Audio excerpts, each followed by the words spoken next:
All right, we'll go ahead and try to get started. I know we've got many sticking around. Thank you for that. We've got to eat, get to eat here in just a moment, so I will try not to hold you over in any of this, but I'll try to make as best use of my time as possible. Sorry for throwing the gas on, putting the skinny pedal down there in the sermon, but I was kind of in a bad spot. I didn't have enough to stop where I was at, but I had more to go.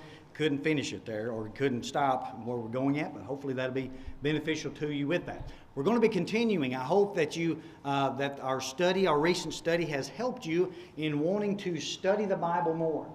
We talked about that last week, that sometimes we find ourselves saying, well, I wished I could study the Bible more. I want to study the Bible more, but I don't really know how to study the Bible. I don't really, when I read the things, it confuses me and things like that. So last week we talked about the danger of using some modern translations, but that we're going to talk about that.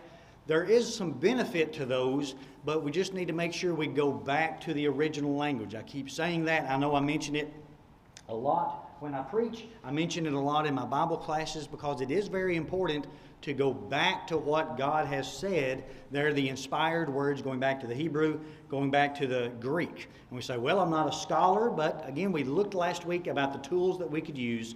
So hopefully that has helped you in wanting to have a little bit more desire to study the Bible. But let's look here and talk about getting started and going a little farther with our study. So when I get ready, say you're here and I've got a Bible verse this morning that we're going to follow, we're going to dissect. I'm going to show you what I'm talking about when we go through this, and I hope that it'll be beneficial to you. It was for me anyway. But I think when we begin to study, it's important, and again, we get kind of turned off because I said, I've got to do homework, right? I've got to do some prep work. I can't just sit down and read a verse. You can, and there's nothing wrong with reading, like I want to read, through the New Testament in a month. There's nothing wrong with that. But if you really want to sit down and study, we need to slow down. So when I talk about doing my homework, what I need to find is what's behind the letter. Now this is important. Think about for a moment, if we were to be studying in the book of Revelation, it would be very important that to discuss what's happening around that book. So you don't have to get way off in the sticks with this. We're going to pick back up here again, but just for context, I want to give you this. So what's behind the letter? Who's the author? I think that's important. When we talk about that, who's the author in the New Testament? Who's the author in the Old Testament? What's going on with these things? Again, another one is to whom is the letter written? That's very important. Again, if I was going to study Revelation, I need to know that John is the author, and I need to know that it's written to the 7 churches of Asia. And if I know that going in, when I begin to break down these verses and study the context, it's really going to help me from getting way out in the weeds of some things. If I'm reading Matthew 24 and I'm all right, Jesus is talking here. Matthew's the author. Matthew was writing to the Jews, so I'm going to have that in my mind as I'm reading those things. What was the purpose of the letter? That's another key thing. The passage we're going to be looking at today is in 1 Corinthians. So if I say, all right, what's the purpose of 1 Corinthians? Well, the purpose of 1 Corinthians was that the Corinthian church had written to Paul certain problems that they had, and he's addressing all of them. The auditorium class on Sunday mornings they've gone through 1 Corinthians. I think you're headed to 2 Corinthians if you're not there already. And what we find is that it's important to realize, well, why was this letter written? What purpose was it? Also, the theme. That's a good one to look at. When you read the book of Hebrews, you're thinking, all right, the purpose of the Hebrews was, a writer was to tell them, don't go back into Judaism. Because when you read through that, you're talking about how much better Christianity is versus the old law. So if you know that already going in, we say, okay, if I know that this letter is about this, again, 1 Corinthians, Paul wrote it. He wrote it to the Corinthian church, addressing problems that the Corinthian church was having. So I say, all right, that's what I'm going in to this for. That's the background behind this letter. So when I have that in mind, again, I say that to say, we're going to get into reading commentaries here in just a minute, but that helps me not to get too far off in the weeds. So another thing, again, is how you may ask, well, Ben, I'm not, I didn't go to school. I don't know anything about this stuff. How do you know who wrote Corinthians? How do you know Corinthians, Paul addresses the letter as Paul, but some of them don't give that. When I go back to the minor prophets, how do I know all this information that you're talking about? Well, you've got to go to commentaries. Now, me and Miss Rhonda were talking about that last Sunday. Don't read just one commentary. If you're a fan, if you say, oh, I like the Gospel Advocate commentaries, and I do, I've got them on a list on a separate slide. I like the Gospel Advocate commentaries, but you can't read just one because that's just one man's thought. What you need to do is read a few more. Now, be careful because there's a lot of commentators out there that are going to be pointing it a certain direction, and if you're not careful, you're going to say, oh, okay, I see where he's headed with this information. But you can't read just one. You need to read a lot. For Leviticus class, just Deuteronomy now, I read Brother Clyde Woods. He's a member of the church. He taught over at Freed-Hardeman. I trust his work. I read him. I read Jamison, Fawcett, and Brown, and Kyle and DeLitch. So those are three commentators that I read for my study of Deuteronomy. So sometimes you may read it and you think, man, I don't know where this guy's going. He's going off in the weeds. But you may hear another one and you think, well, I've never thought about it like that. But again, you're just getting someone's opinion. So that's important when we study the commentaries. So I like the idea, the more you read, the more you know, and the more you grow. So you think, how do you know what dates were written on this? We'll read about it, right? We have all this stuff, library available here at the congregation. There's a lot of stuff available online. But anyway, when you get ready to read a passage, it's good to loosely know that kind of material. Again, the more you do that, the more you study, the more you begin to put two and two together. When you read Matthew, you instantly be like, all right, Matthew was written to the Jews. You know, it's talking about these certain things. Mark was probably written first. It's a little more detailed in some things. So you kind of already know that when you go into the book. So that's important for us to do that. Now, let's get into the fun stuff, or what I think is fun. So you've done your homework. I say, all right, I've got this Bible verse I'm reading. Maybe you're doing it in your daily Bible reading, and a verse just kind of sticks out to you. You think, all right, I want to know more about this verse. So I begin to do my homework. Who's the author? Who's it written to? Where is it written from? What's the theme of the book? The next thing I need to do is read the passage. I think that's important. And again, this is my opinion. I'm not saying this is the only way you can study your Bible. You may have a different way of doing it. But I like to read the passage and read the passage over and over and over and over. When I'm doing that, I'm thinking, what is this passage saying?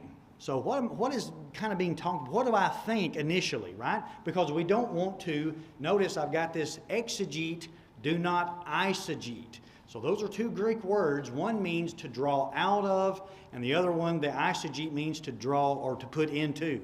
So essentially what that means is, I don't need to have a thought already in my head and say, all right, well, I'm going to read Matthew chapter 24, and I'm reading about wars and rumors of wars and earthquakes and strange places. Well, that's happening right now, right? That's in 2024, maybe 2025.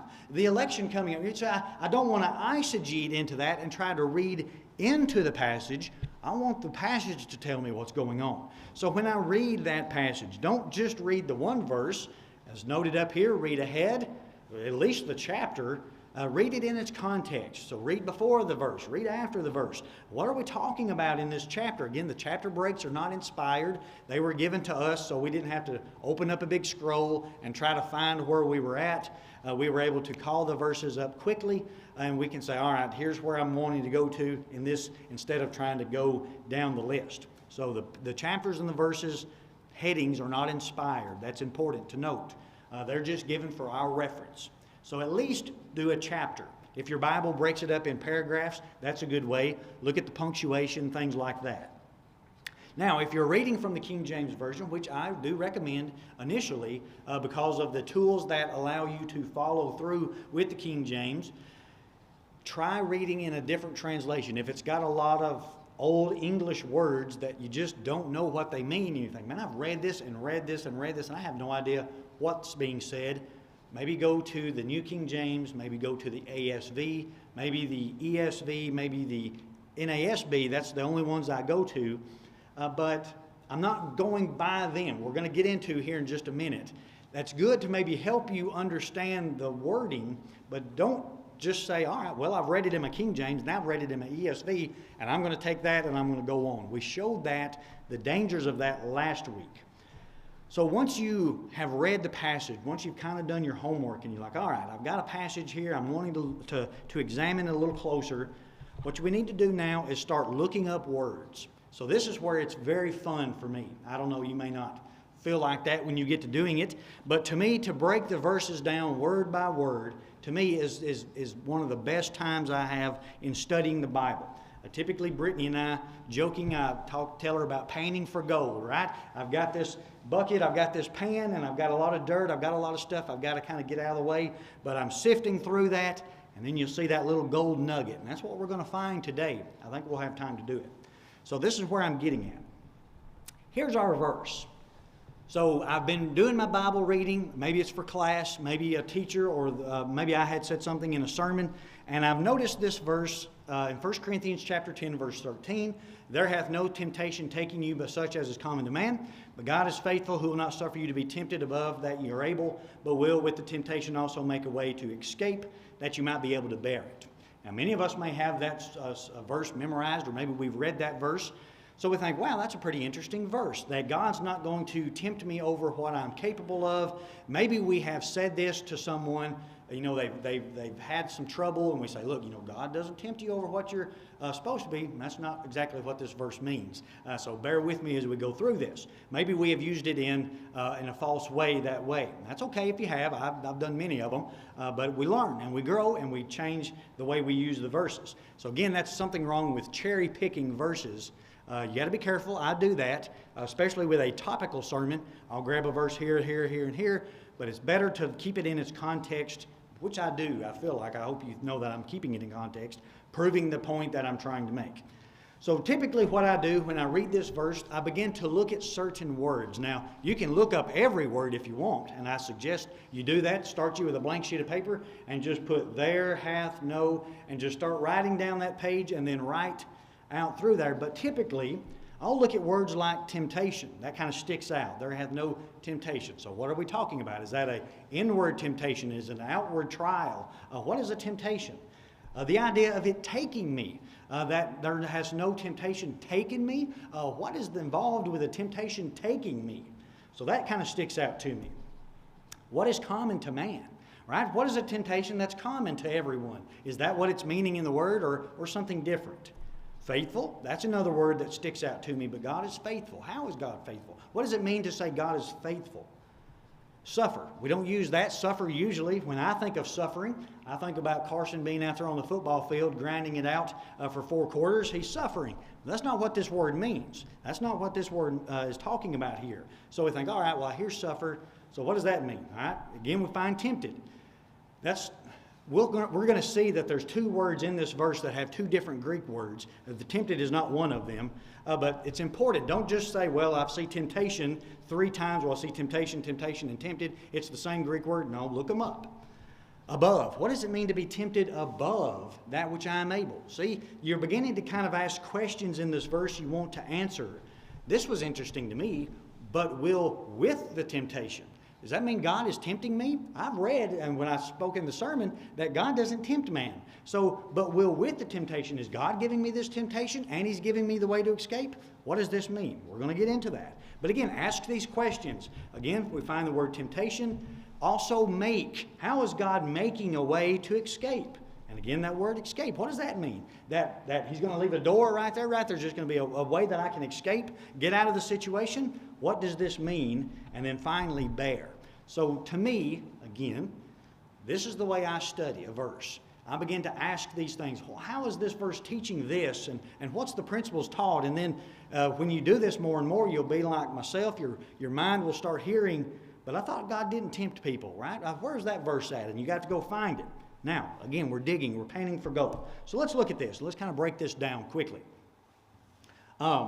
Temptation, that first word there that is used is the Greek word 3986. Now, if you want to try to write all these down, you're welcome to, but these all came out of the Strong's Concordance and Thayer. So you may just write the Greek word down. I suggest that you try to, because I'm going to move pretty quick. I don't think you'll have time to write them all down, but you're welcome to try. And if you want them, you're welcome to get up here anytime. So this temptation is an enticement to sin. Temptation, whether arising from the desire or from outward circumstances. So here we find Thayer, he says this word used in 1 Corinthians 10:13 and Luke 8:13 is used in this way. So again, if you remember, Thayer this is how we used the words back then. So that's what's important. So it seems like it is either an outward temptation or an inward temptation or a trial that I'm going to have to be going through. So how is it taking me? This is beautiful to me. It says to take by the hand, to lay hold of, to take by craft or catch, used of hunters and fishermen. So we talked about that in our service this morning in the worship hour, that the desire, the temptation is like a lure, and it's tempting me, right? I'm tempted to strike at this thing. So this is how this temptation has taken me, that it's caught me kind of like a fish hook or a snare of a hunter. So there hath no temptation, as we're looking there. So the no that there negates this temptation. But look, it's taken me, it's snared me. Now here's the exception here, but. So this is if not except. So this is different than the conjunction. So there hath no temptation taken you, but except for what is common to man. What is different is common was not the Greek word. Man was the Greek word, and it is the strong word, number 442, and it means common to man, mankind, applied to all things belonging to men, adjusted to the strength of men. So what is common to individuals there's no bit temptation that has tried to snare me, but what is common to everyone, right? Everybody has to go through these temptations. So again, the but is the contrast. So again, different Greek word. It means, again, but what? So these temptations come up to me, but notice, but God is faithful. What does that word faithful mean? It means pertaining to be worthy of belief or trust. So there hasn't been a temptation that hasn't been what anybody else may have to go through. That's important. Everybody's got to go through temptations. There's no temptation that's specifically designed for Ben Williams, and he says, all right, Ben, nobody else has ever been tempted by this before, but I'm going to tempt you with it. That's not what he's talking about. He says it's common to everybody. But God is faithful. God, He is worth putting my faith in. He is worth trusting because He will not suffer. Notice the suffer is to permit or leave alone. To commit, leave, let alone, or suffer. God's not going to leave me. See, to me that brings so much more out of the verse. That when I go through my life, that there are temptations that are going to be facing me from day to day. Everybody in this auditorium, everybody listening online, you've all faced the same temptations. But God is faithful. I can trust that God will not leave my side through the temptation. See how much more that means than just saying, okay, well, no temptation has taken me, is common to man. He's not going to put more on me than I can handle. That's not what this verse is teaching. He says, I'm not going to leave your side. So again, the idea of being tempted, to test, to endeavor, scrutinize, entice, discipline, so to prove. So he says, I'm not going to put you, I'm not going to leave you, right? I'm not going to suffer you. I'm not going to leave your side. You're facing these temptations. I'm right here with you through the testing, through the tempting. Again, God's not doing this. He's helping me to get through it. Okay? Now, so that brings more out to this verse to me. Now let's look at some more. This idea of above, beyond what you are able, beyond your strength. All right, so He's not going to tempt, He's not going to leave me through the most agonizing times. Now, Brittany and I were talking about that this morning.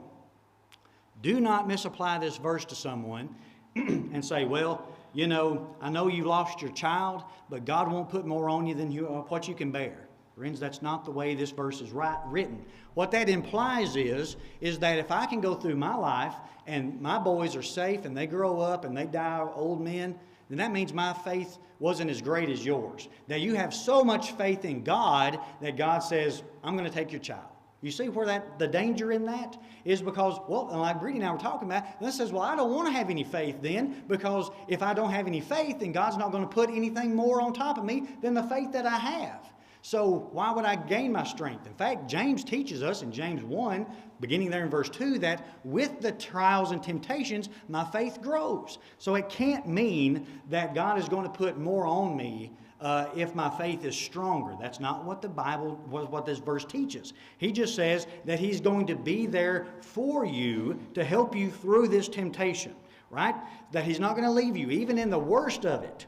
Now, He's able to be able to, or possible, be able to, could, might, may, be possible, be of power. So, when He says, you're not to suffer you, I'm not going to leave you to be tempted above which you are able. So I'm not going to leave you in this situation, again, equivalent to being able to being capable and strong and powerful. So we're going to get into how I'm able to get through this temptation here as we get a little closer. So how is it that I'm going to be able to suffer through this and bear this temptation? Notice the with. But will with. Now this with doesn't mean that God is giving me the temptation. He just says that when this temptation arises, right, which is common to all men, nothing special about Ben, it's common to man. He says you're going to be tempted like everybody else. When you go through this, he says with, there, but will with the temptation, again, by association, companionship, process, beside, look at that word, beside, he says, I'm going to make. Now, how does he make a way out? To undertake or do something that brings about an event, state, condition, to do, to cause, to bring about, accomplish, prepare. And I kind of emphasize that prepare.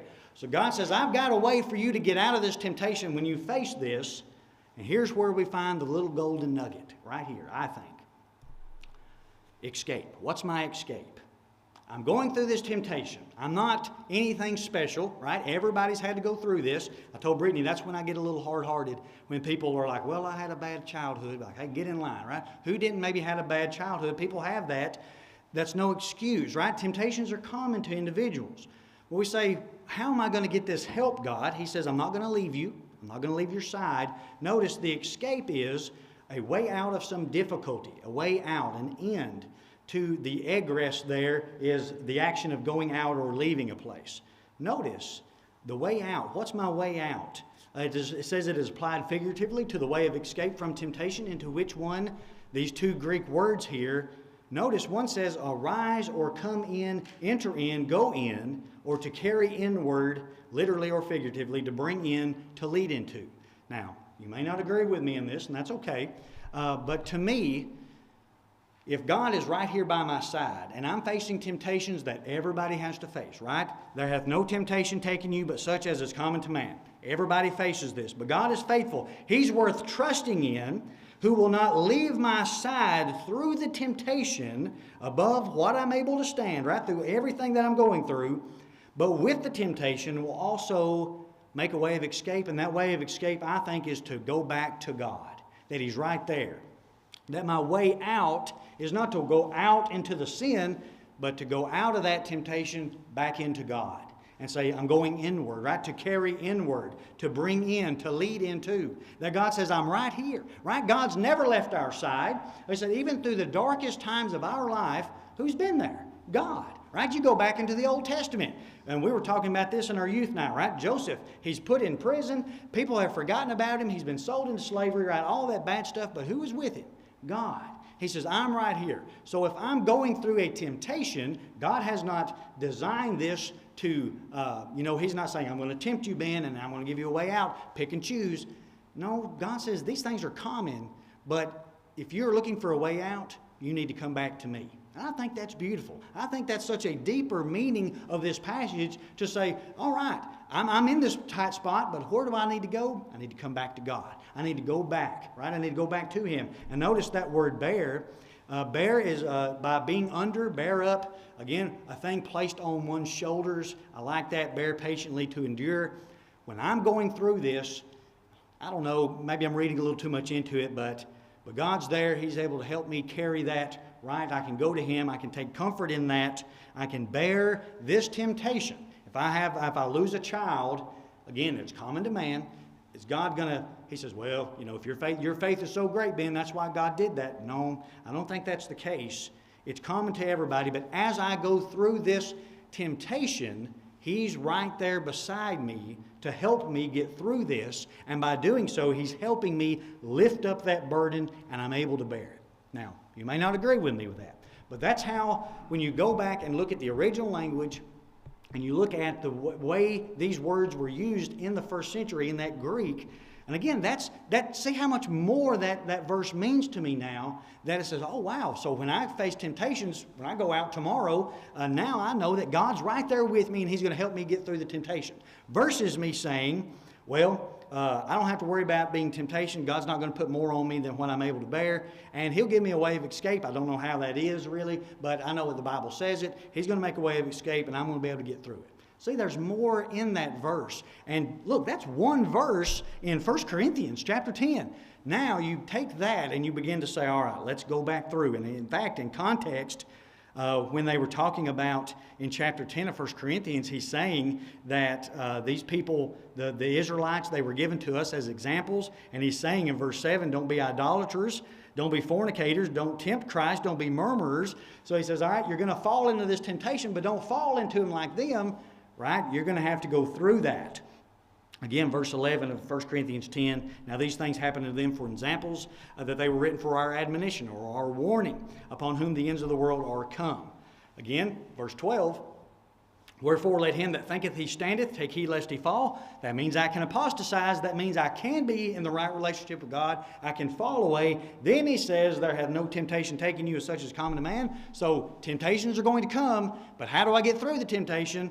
I've read about these people in the Old Testament. How do I get through it? I turn to God. God's never left me, and He's going to help me to get through that. Or at least that's my interpretation of 1 Corinthians chapter 10 and verse 13, by using the tools I showed you last week. Now, we got top of the hour. Any questions or comments on any of that? I know that was a lot. If you get on YouTube, I've got it now where I can put the PowerPoint slide on. So if you've ever watched it in the past on Facebook, YouTube, and you're like, well, I can't see the screen back there, I've got it now where those things will pop up online or pop up on the show, on the video there. So that might help you if you missed a slide. Go back and look at those as well. Anybody got anything? All right. Thank y'all for y'all's good attention. I know it's hard when there's food back there in the fellowship hall. You can kind of smell that coming in. It's hard to stay focused, but thank you for your endurance in that, and I hope that maybe that has helped you want to dive into the Word of God a little closer. So